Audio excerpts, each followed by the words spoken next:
Hello my lovely viewers, আপনারা সবাই কেমন আছেন? আর একটি নতুন ভিডিও নিয়ে আসছি। আজকে তেল মশলা ছাড়া আলু পেঁপের কাতলা মাছের ঝোল।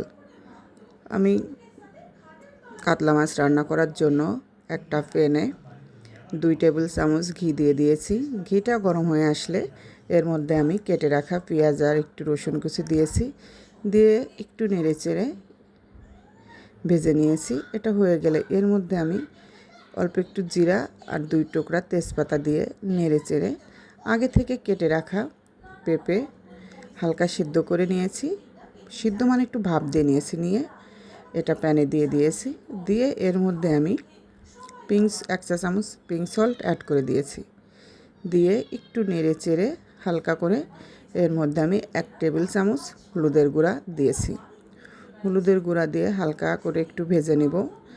তেল মশলা ছাড়া এই তরকারিটা রান্না করলে খুব সুন্দর লাগে ঘি দিয়ে ভেজে নিয়ে। কে কে এরকম রান্না করছেন অবশ্যই কমেন্ট করে জানাবেন। তেল মশলা ছাড়া যে রান্নাটা করলে স্বাদ হবে না, বিষয়টা এমন না। সিম্পল রান্না করলেও খেতে খুব সুন্দর লাগে।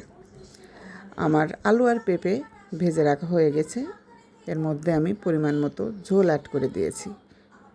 ঝোল অ্যাড করে দিয়ে একটু নেড়ে চেড়ে বলক আসা পর্যন্ত এটা একটু ঢেকে রাখবো। আমার তরকারিতে বলক চলে আসছে।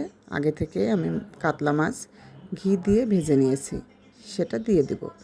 দিয়ে আর 5 মিনিট কি 10 মিনিট মতো এটা রান্না করলেই হয়ে যাবে। এরকমভাবে রান্না করলে খুব সুন্দর লাগে। আমার রান্নাটা হয়ে গেছে। এর মধ্যে এখন আমি আগে থেকে ভেজে গুঁড়ো করে রাখা হালকা স্লাইট একটু জিরার গুঁড়ো দিয়ে দেব, তাইলে ফ্লেভারটা অনেক সুন্দর আসবে। আমার রান্নাটা একদম হয়ে আসছে, দেখুন দেখতে কত সুন্দর হয়েছে, লোভনীয়। বাই।